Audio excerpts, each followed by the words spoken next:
ಎಲ್ರಿಗೂ ನಮಸ್ಕಾರ. ಗೆಳತಿ ಯೂಟ್ಯೂಬ್ ಚಾನಲ್ಗೆ ಮತ್ತೊಮ್ಮೆ ಸ್ವಾಗತ. ಬನ್ನಿ ಸ್ನೇಹಿತರೆ, ಇವತ್ತು ವರ್ಷದ ಮೊದಲು ಬಂದಿರುವಂಥ ಸಂಕಷ್ಟಹರ ಚತುರ್ಥಿ, ಅದರಲ್ಲೂ ಸರ್ವಶ್ರೇಷ್ಠವಾದಂಥ ಅಂಗಾರಕ ಸಂಕಷ್ಟಹರ ಚತುರ್ಥಿ. ಯಾರಾದರೂ ಸಂಕಷ್ಟಹರ ಚತುರ್ಥಿ ವ್ರತವನ್ನು ಶುರು ಮಾಡಬೇಕು ಅಂತ ಅಂದ್ಕೊಂಡಿದ್ರೆ ಇವತ್ತಿನಿಂದ ಮಾಡಬಹುದು.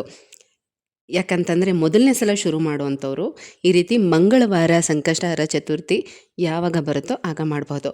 ಅದರಲ್ಲೂ ಶ್ರಾವಣ ಮಾಸದಲ್ಲಿ ಮಂಗಳವಾರ ಸಂಕಷ್ಟಹರ ಚತುರ್ಥಿ ಬಂದಾಗ ಮಾಡೋದು ತುಂಬ ಒಳ್ಳೆಯದು. ಕೆಲವು ಸಲ ಬರುತ್ತೆ, ಕೆಲವು ಸಲ ಬರೋದಿಲ್ಲ. ಹಾಗಾಗಿ ಯಾವಾಗ ಮಂಗಳವಾರ ಎಲ್ಲ ಸಂಕಷ್ಟಹರ ಚತುರ್ಥಿ ಬರುತ್ತೋ ಆ ದಿನದಿಂದ ಮೊದಲನೇ ಸಲ ವ್ರತ ಮಾಡುವಂಥವ್ರು ಶುರು ಮಾಡಿದ್ರೆ ತುಂಬ ಒಳ್ಳೆಯದು. ಹಾಗಾಗಿ ಯಾರಾದರೂ ಈಗ ಮಾಡಬೇಕು ಅಂತ ಅಂದ್ಕೊಂಡಿದ್ರೆ ಇವತ್ತಿನಿಂದ ಮಾಡಿ. ಇದೇ ಜನವರಿ 2026 6ನೇ ತಾರೀಕು ಮಂಗಳವಾರ ಅಂಗಾರಕ ಸಂಕಷ್ಟಹರ ಚತುರ್ಥಿ ತುಂಬಾ ಶ್ರೇಷ್ಠವಾದಂಥದ್ದು. ನಾವು ಈ ಒಂದು ಸಂಕಷ್ಟಹರ ಚತುರ್ಥಿ ದಿನ ಉಪವಾಸ ಇದ್ದು ಕಟ್ಟುನಿಟ್ಟಾಗಿ ಈ ಒಂದು ಗಣೇಶನ ವ್ರತವನ್ನು ಮಾಡಿದ್ರೆ ಸಾಕು, ವರ್ಷದಲ್ಲಿ ಬರುವಂಥ 12 ಸಂಕಷ್ಟಹರ ಚತುರ್ಥಿಯನ್ನು ಆಚರಣೆ ಮಾಡಿದಂಥ ಫಲ ನಮಗೆ ಸಿಗುತ್ತೆ. ಬನ್ನಿ ಈಗ ಚತುರ್ಥಿ ತಿಥಿ ಯಾವಾಗ ಪ್ರಾರಂಭ ಆಗುತ್ತೆ, ಯಾವಾಗ ಮುಕ್ತಾಯ ಆಗುತ್ತೆ, ಹಾಗೆ ಉಪವಾಸ ಮಾಡುವಂಥ ಕ್ರಮ ಮತ್ತು ಚಂದ್ರೋದಯ ಸಮಯ ಪ್ರತಿಯೊಂದನ್ನು ಕೂಡ ವಿವರವಾಗಿ ತಿಳಿಸ್ಕೊಡ್ತಾ ಇದ್ದೀನಿ. ವಿಡಿಯೋನ ಕೊನೆ ತನಕ ನೋಡಿ.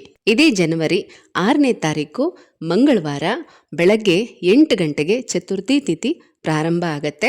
ಜನವರಿ 7ನೇ ತಾರೀಕು ಬುಧವಾರ ಬೆಳಗ್ಗೆ 6:50ಕ್ಕೆ ಮುಕ್ತಾಯ ಆಗಿಬಿಡುತ್ತೆ. ಚಂದ್ರೋದಯ ಸಮಯದಲ್ಲಿ ಚತುರ್ಥಿ ತಿಥಿ ಇರಬೇಕು. ಹಾಗಾಗಿ 6ನೇ ತಾರೀಕು ಮಂಗಳವಾರ ಅಂಗಾರಕ ಸಂಕಷ್ಟಹರ ಚತುರ್ಥಿಯನ್ನು ಆಚರಣೆ ಮಾಡಬೇಕು. ಇನ್ನು ಚಂದ್ರೋದಯ ರಾತ್ರಿ 9 ಗಂಟೆಗೆ, ಹಾಗೆ 9 ಗಂಟೆ ತನಕ ಉಪವಾಸ ಇರಬೇಕು. ಆನಂತರ ಚಂದ್ರ ದರ್ಶನ ಮಾಡಿ ಚಂದ್ರನಿಗೆ ಅರ್ಘ್ಯವನ್ನು ಅರ್ಪಿಸಿ ಉಪವಾಸನ ಬಿಡಬಹುದು. ಉಪವಾಸ ಇರೋಂಥವ್ರು ಆದಷ್ಟು ನಿರಾಹಾರಿಯಾಗಿದ್ರೆ ತುಂಬಾ ಒಳ್ಳೆಯದು. ಸಾಧ್ಯ ಇಲ್ಲ ಅಂತ ಅನ್ನೋರು ಬೇಯಿಸಿದ ಮತ್ತು ಕರಿದ ಪದಾರ್ಥಗಳನ್ನು ಬಿಟ್ಟು ಬೇರೆ ಏನು ಬೇಕಾದರೂ ತಿನ್ನಬಹುದು. ಇದು ಒಂದು ವಿಧಾನ. ಕಟ್ಟುನಿಟ್ಟಾಗಿ ಉಪವಾಸ ಮಾಡುವಂಥದ್ದು. ನಿಮ್ಮ ಆರೋಗ್ಯ ಸ್ಥಿತಿ, ದೇಹ ಸ್ಥಿತಿಯನ್ನು ಗಮನಿಸಿಕೊಂಡು ನೀವು ಉಪವಾಸ ಆಚರಣೆ ಮಾಡಬಹುದು. ಇನ್ನು ಬೇಕಾದರೆ ಕೆಲವ್ರಿಗೆ ಹಾಲು ಕುಡಿಯೋದು ಅಭ್ಯಾಸ ಇರೋದಿಲ್ಲ ಅಂಥವರು ಕಾಫಿ ಟೀ ಕುಡಿಬಹುದಾ ಅಂತ ಕೇಳ್ತೀರಾ. ಖಂಡಿತವಾಗ್ಲೂ ಕುಡಿಬಹುದು. ಮತ್ತು ಇವಾಗ ಹಣ್ಣು ತಿನ್ಬೋದು, ಮತ್ತು ಜ್ಯೂಸು, ಎಳ್ನೀರು ಈ ಥರದ್ದು ಬೇಕಾದರೆ ತೊಗೊಳ್ಳಿ. ಆದರೆ ಆದಷ್ಟು ಲಿಕ್ವಿಡ್ ಐಟಮ್ಗಳನ್ನ ಕೂಡ ಕಡಿಮೆ ಮಾಡಿ. ಯಾಕೆ ಅಂತಂದರೆ ಪದೇ ಪದೇ ವಾಶ್ರೂಮ್ಗೆ ಹೋಗೋದು ಬರೋದು ಈ ಥರದ್ದೆಲ್ಲ ಇರುತ್ತೆ. ಹಾಗಾಗಿ ಆದಷ್ಟು ಕಡಿಮೆ ಮಾಡಿ. ಸ್ವಲ್ಪ ಹಣ್ಣುಗಳನ್ನು ಬೇಕಾದರೆ ತಿನ್ಬೋದು, ಅಥವಾ ಫ್ರೂಟ್ ಸಲಾಡ್ ಥರ ಮಾಡ್ಕೊಂಡು ತಿನ್ಬೋದು. ಈರುಳ್ಳಿ, ಬೆಳ್ಳುಳ್ಳಿ, ಅನ್ನ ಇಂಥದನ್ನು ಅವಾಯ್ಡ್ ಮಾಡಿ. ಕೆಲವರು ಇದೆಲ್ಲ ಸೆಟ್ ಆಗೋದಿಲ್ಲ ಅಂತ ಅನ್ನೋರು ಚಪಾತಿ ಮತ್ತು ಈರುಳ್ಳಿ ಹಾಕದೆ ಉಪ್ಪಿಟ್ಟು ಮಾಡ್ಕೊಂಡು ತಿನ್ನುವಂಥದ್ದು, ಅಥವಾ ಸಬ್ಬಕ್ಕಿಯ ಸಾಬುದಾನ ಅಂತ ಹೇಳ್ತಾರೆ, ಅದರಲ್ಲಿ ಉಪ್ಪಿಟ್ಟು, ಕಿಚಡಿ ಈ ಥರ ಮಾಡ್ಕೊಂಡು ತಿನ್ನುವಂಥದ್ದು. ಈ ರೀತಿ ಎಲ್ಲ ಮಾಡ್ಬೋದು. ರೊಟ್ಟಿ ಈ ಥರದ್ದೆಲ್ಲ ಮಾಡಿಕೊಂಡು ತಿನ್ಬಹುದು. ಆದರೆ ಈರುಳ್ಳಿ, ಬೆಳ್ಳುಳ್ಳಿ ಮತ್ತು ಅನ್ನ ಇದನ್ನು ಆದಷ್ಟು ಅವಾಯ್ಡ್ ಮಾಡಿ. ರಾತ್ರಿ ನೀವು ಉಪವಾಸ ಬಿಡುವಾಗಲೂ ಕೂಡ ಅಷ್ಟೇ, ಚಂದ್ರನನ್ನು ನೋಡಿದ್ಮೇಲೆ ಅಕಸ್ಮಾತು ಮೋಡಗಳೇನಾದರೂ ಇದ್ದು ಚಂದ್ರ ಕಾಣಲಿಲ್ಲ ಅಂತಂದರೆ ನೀವು ಫೋಟೋದಲ್ಲಿ ಎಲ್ಲಾದರೂ ಸರಿ ಚಂದ್ರನ ನೋಡ್ಬೋದು. ಅಥವಾ 9 ಗಂಟೆ ನಂತರ, ಆಗ ಚಂದ್ರೋದಯ ಆಗಿರುತ್ತೆ. ಆ ಸಮಯ ಆದಮೇಲೆ 9 ಗಂಟೆ ಆದಮೇಲೆ ನೀವು ಒಂದು ತಾಮ್ರದ ಚೆಂಬಲ್ಲಿ ಸ್ವಲ್ಪ ನೀರನ್ನ ತೊಗೊಳ್ಳಿ. ಅದಕ್ಕೊಂದು ಸ್ವಲ್ಪ ಅಕ್ಷತೆ ಮತ್ತು ಹೂವನ್ನು ಹಾಕ್ಕೊಂಡು ಓಂ ಸೋಂ ಸೋಮಾಯ ನಮಃ ಅಂತ 3 ಸಲ ಹೇಳ್ಕೊಂಡು ಆಕಾಶನ ನೋಡ್ತಾ ಪ್ರಾರ್ಥನೆ ಮಾಡಿಕೊಂಡು ಆ ನೀರನ್ನು ಗಿಡಕ್ಕೆ ಹಾಕಬೇಕು. ಆಮೇಲೆ ನೀವು ಒಳಗಡೆ ಬಂದು ಉಪವಾಸನ ಬಿಡಬಹುದು. ಈ ರೀತಿ ಉಪವಾಸ ಮಾಡಿದ ದಿನ ಆದಷ್ಟು ಬಾಳೆ ಎಲೆ ಅಥವಾ ಅಡಿಕೆ ತಟ್ಟೆ, ಮುತ್ತುಗದ ಎಲೆ ಅಥವಾ ಊಟದ ಎಲೆನಲ್ಲಿ ನೀವು ಊಟ ಮಾಡೋದು ತುಂಬ ಒಳ್ಳೆಯದು. ಆ ಸಮಯದಲ್ಲೂ ಕೂಡ ಅಷ್ಟೇ, ನೀವು ನೈವೇದ್ಯಕ್ಕೆ ಏನಾದರೂ ಸಿಹಿ ಅಥವಾ ಖಾರದ ಪದಾರ್ಥಗಳನ್ನು ಮಾಡಿದರೆ, ಅಂದರೆ ಈ ಗೊಜ್ಜು ಅವಲಕ್ಕಿ, ಕಡಲೆಕಾಳು ಉಸ್ಲಿ ಈ ಥರದ್ದು ಏನಾದರೂ ಮಾಡಿದರೆ ಅದನ್ನು ತಿನ್ನಬಹುದು. ಅಥವಾ ಸಿಹಿ ಪದಾರ್ಥ ಏನಾದರೂ ಮಾಡಿದರೆ ಅದನ್ನೇ ತಿಂದು ಉಪವಾಸನ ಬಿಡಬೇಕು. ಇಲ್ಲ ಅಂದರೆ ಈಗ ನಾನು ಹೇಳ್ದಾಗೆ ರೊಟ್ಟಿ, ಚಪಾತಿ, ಈರುಳ್ಳಿ ಹಾಕದೆ ಮಾಡಿರೋಂಥ ಉಪ್ಪಿಟ್ಟು ಮತ್ತು ಸಬ್ಬಕ್ಕಿ, ಕಿಚಡಿ ಈ ಥರದ್ದೇನಾದರೂ ಮಾಡ್ಕೊಂಡು ತಿನ್ಬಹುದು. ಉಪವಾಸ ವ್ರತವನ್ನು ಮಾಡುವಾಗ ಊಟ ಮಾಡೋದು ಕೂಡ ಒಂದು ಕ್ರಮ. ನಿಮಗೆ ಸರಳವಾದ ವಿಧಾನ ಒಂದು ಹೇಳ್ಕೊಡ್ತೀನಿ. ಕೆಲವರು ಕೆಳಗಡೆ ಕೂತ್ಕೊಂಡು ಊಟ ಮಾಡ್ಬೋದು, ಅಂದರೆ ನೆಲದ ಮೇಲೆ. ಕೆಲವರು ಡೈನಿಂಗ್ ಟೇಬಲ್ ಮೇಲೆ ಅಥವಾ ಚೇರ್ಗಳ ಮೇಲೆ ಕೂತ್ಕೊಂಡು ಊಟ ಮಾಡ್ಬೋದು. ಅದು ನಿಮ್ಮ ಇಷ್ಟ. ಆದರೆ ಎಲೆನಲ್ಲಿ ಊಟ ಮಾಡೋದು ತುಂಬಾ ಒಳ್ಳೆಯದು. ಮೊದಲು ನೀವು ಊಟಕ್ಕೆ ಕೂತ್ಕೊಂಡಾಗ ಎಲೆನ ಚೆನ್ನಾಗಿ ತೊಳೆದು ಕೂತ್ಕೊಳ್ಳಿ. ಆನಂತರ ಊಟನ ಬಡಿಸ್ಕೊಳ್ಳಿ. ನೀವೇನು ಅಡುಗೆ ನಿಮಗೋಸ್ಕರ ರೆಡಿ ಮಾಡ್ಕೊಂಡಿದ್ದೀರೋ ಅದನ್ನು ಮೊದಲು ಬಡಿಸ್ಕೋಬೇಕು. ಆನಂತರ ಕುಡಿಯೋಕ್ಕೆ ನೀರು ಕೂಡ ಇಟ್ಕೋಬೇಕು. ಆ ನೀರನ್ನು ನಿಮ್ಮ ಕೈ ಮೇಲೆ ಹಾಕ್ಕೊಂಡು ಎಲೆ ಸುತ್ತ 3 ಸಲ ನೀವು ಆ ನೀರನ್ನು ಹಾಕ್ಕೋಬೇಕು. ಆನಂತರ ಒಂದು ತುತ್ತನ್ನು ಮೊದಲು ತೊಗೊಂಡು ದೇವರನ್ನ ಸ್ಮರಣೆ ಮಾಡಿಕೊಂಡು ಅನ್ನಪೂರ್ಣೇಶ್ವರಿನ ಮತ್ತು ಗಣಪತಿಯನ್ನು ನೆನೆಸ್ಕೊಂಡು ಇಲ್ಲಿಗೆ ಉಪವಾಸ ವ್ರತವನ್ನು ನಾನು ಬಿಡ್ತಾ ಇದ್ದೀನಿ ಅಂತ ಹೇಳಿಕೊಂಡು ಆ ತುತ್ತನ್ನು ಒಂದು ಸೈಡಲ್ಲಿ ತೆಗೆದಿಡಬೇಕು. ಆಮೇಲೆ ನೀವು ಊಟನ ಪ್ರಾರಂಭ ಮಾಡಬೇಕು. ಈ ರೀತಿ ಮಾಡ್ಕೊಳ್ಳಿ, ತುಂಬಾ ಒಳ್ಳೆಯದು. ಕೆಲವ್ರು ಏನಾದರೂ ಎಲೆಗಳು ನಮಗೆ ರೀತಿ ಸಿಗಲ್ಲ ಅಂತಂದರೆ ತಟ್ಟೆನಲ್ಲೇ ಊಟ ಮಾಡ್ಬೋದು. ಏನು ಮಾಡೋದಕ್ಕಾಗಲ್ಲ, ತಟ್ಟೆನಲ್ಲೇ ಊಟ ಮಾಡ್ಬೋದು. ಆದರೆ ಉಪವಾಸ ಮಾತ್ರ ಕಟ್ಟುನಿಟ್ಟಾಗಿ ಆಚರಣೆ ಮಾಡಿ. ವರ್ಷಕ್ಕೆ 1 ಸಲ ನೋಡಿ, ನಮಗೆ ಈ ಥರ ವಿಶೇಷವಾಗಿ ಸಿಗುವಂಥದ್ದನ್ನು ನಾವು ಆಚರಣೆ ಮಾಡಬೇಕು. ಹಾಗಾಗಿ ಹೇಳ್ತಾ ಇದ್ದೀನಿ. ಇನ್ನು ಕೆಲವರು ಪೀರಿಯಡ್ಸ್ ಏನಾದರೂ ಆಗೋದ್ರೆ, ಸೂತ್ಕಗಳಿದ್ರೆ ಏನು ಮಾಡೋದು, ನಾವು ಪೂಜೆ ಮಾಡ್ಬೋದಾ ಅಥವಾ ಮನಸ್ಸಿನಲ್ಲೇ ಮಂತ್ರಗಳು ಹೇಳ್ಕೊಬೋದಾ ಅಂತೆಲ್ಲ ಕೇಳ್ತೀರಾ. ಮೊದಲು ನಾನು ಪೀರಿಯಡ್ಸ್ ಆಗಿರೋರಿಗೆ ಹೇಳ್ತೀನಿ.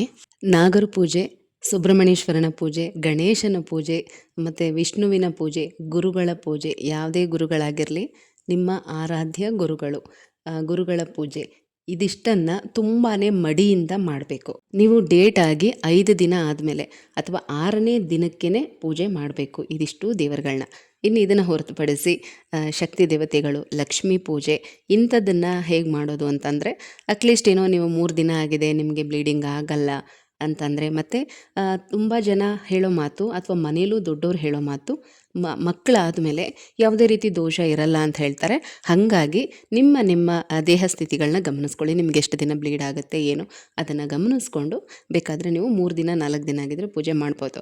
ಅದು ನಿಮ್ಮ ಇಷ್ಟಕ್ಕೆ ಬಿಟ್ಟಿದ್ದು. ಯಾಕಂದರೆ ಕೆಲವರು ಇದನ್ನೆಲ್ಲ ಕನ್ಸಿಡರ್ ಮಾಡ್ತಾರೆ, ಕೆಲವು ಮನೆಗಳಲ್ಲಿ ಇದನ್ನು ಕನ್ಸಿಡರ್ ಮಾಡೋದಿಲ್ಲ. ಹಾಗಾಗಿ ಯಾರ್ಯಾರ ಮನೇಲಿ ಯಾವ ರೀತಿ ಸಂಪ್ರದಾಯಗಳನ್ನ ಪಾಲಿಸ್ತಾರೆ ಅಂತ ಖಂಡಿತವಾಗ್ಲೂ ನಮಗೆ ಗೊತ್ತಾಗೋದಿಲ್ಲ.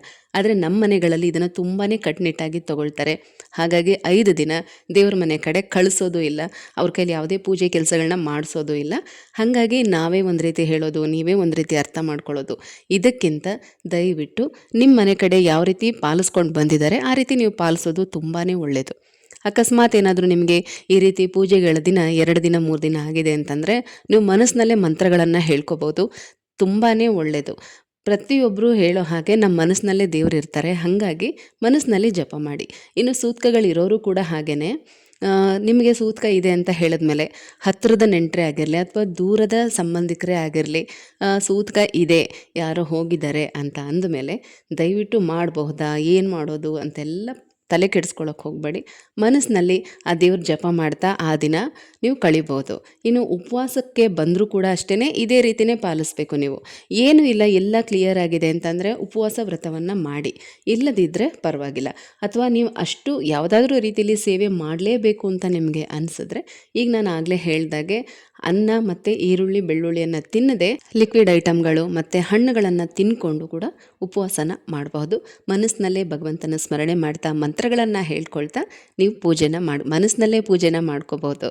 ದಯವಿಟ್ಟು ಇದನ್ನು ಅರ್ಥ ಮಾಡ್ಕೊಳ್ಳಿ. ನೀವು ಪದೇ ಪದೇ ಇಂಥ ಪ್ರಶ್ನೆ ಕೇಳಿದ್ರೆ ಏನು ಉತ್ತರ ಹೇಳಬೇಕು ಅನ್ನೋದು ನನಗೂ ಕೂಡ ಕಷ್ಟ ಆಗುತ್ತೆ. ಮಾಡಿ ಅಂತಲೂ ಹೇಳೋಕ್ಕಾಗಲ್ಲ, ಮಾಡಬೇಡಿ ಅಂತಲೂ ಹೇಳೋಕ್ಕಾಗಲ್ಲ. ಯಾಕಂದರೆ ಒಂದು ರೀತಿ ಪೂಜೆ ಮಾಡಬೇಕು, ಸೇವೆ ಮಾಡಬೇಕು, ವ್ರತಗಳು ಮಾಡಬೇಕು ಅನ್ನೋದು ಎಲ್ರಿಗೂ ಆಸೆ ಇದ್ದೇ ಇರುತ್ತೆ. ಆದರೆ ಪರಿಸ್ಥಿತಿಗಳು ನಮ್ಮ ಕೈ ಮೀರಿರುತ್ತೆ, ಏನೂ ಮಾಡೋದಕ್ಕಾಗಲ್ಲ. ಹಾಗಾಗಿ ಹೇಳ್ತಾ ಇದ್ದೀನಿ, ನಮ್ಮ ಮನಸ್ಸಿನಲ್ಲೇ ನಾವು ಎಲ್ಲನೂ ಮಾಡಬಹುದು. ಉಪವಾಸನೂ ಮಾಡಬಹುದು, ಭಗವಂತನ ಪೂಜೆನೂ ಮಾಡಬಹುದು, ಮಂತ್ರನೂ ಹೇಳ್ಕೊಬೋದು. ಮನಸ್ಸಿನಲ್ಲಿ ಮಂತ್ರನ ಹೇಳ್ಕೊಳ್ಳಿ, ತುಂಬಾ ಒಳ್ಳೆಯದು. ಇನ್ನು ಗರ್ಭಿಣಿ ಸ್ತ್ರೀಯರು ಕೂಡ ಅಷ್ಟೇ, 5 ಅಥವಾ 6 ತಿಂಗಳು ಒಳಗಾಗಿದ್ದರೆ ನಿಮ್ಮ ಕೈಲಿ ಸಾಧ್ಯ ಆದರೆ ಮಾತ್ರ ಮಾಡಿ, ಇಲ್ದಿದ್ರೆ ಉಪವಾಸ ಮಾತ್ರ ಮಾಡಬೇಡಿ. ಆ ದಿನ ನೀವು ಗಣಪತಿ ಪೂಜೆನ ಮಾಡಬಹುದು. ಇನ್ನು ಮುಂದಿನ ವಿಡಿಯೋದಲ್ಲಿ ಮಂತ್ರ ಸಹಿತ ಗಣಪತಿ ಪೂಜೆ ಮಾಡುವಂಥ ವಿಧಾನವನ್ನು ತಿಳಿಸ್ಕೊಡ್ತೀನಿ. ಸ್ನೇಹಿತರೆ, ವರ್ಷದ ಮೊದಲೇ ಆ ಮಹಾಗಣಪತಿ ಎಲ್ಲರ ಸಂಕಷ್ಟವನ್ನು ದೂರ ಮಾಡೋ ಸಲುವಾಗಿ ಒಳ್ಳೆ ಶುಭ ಸೂಚನೆಯನ್ನು ಕೊಟ್ಟಿದ್ದಾರೆ. ಖಂಡಿತ ಈ ವರ್ಷದಲ್ಲಿ ತುಂಬ ಜನರು ಏನೆಲ್ಲ ಅಂದ್ಕೊಂಡಿದ್ದೀರೋ ಅದೆಲ್ಲ ಕೂಡ ನಿಮ್ಮ ಜೀವನದಲ್ಲಿ ನಡೆಯುತ್ತೆ, ಎಲ್ಲನೂ ಒಳ್ಳೆಯದೇ ಆಗತ್ತೆ. ಆ ಗಣಪತಿಯ ಆಶೀರ್ವಾದದ ಜೊತೆಗೆ ನಿಮ್ಮ ಆಸೆಗಳೆಲ್ಲ ಈಡೇರಲಿ ಅಂತ ಕೇಳ್ಕೊಳ್ತಾ ಮುಂದಿನ ವಿಡಿಯೋದಲ್ಲಿ ಮತ್ತೆ ಸಿಗ್ತೀನಿ. ಹೋಗಿ ಬರಲಾ?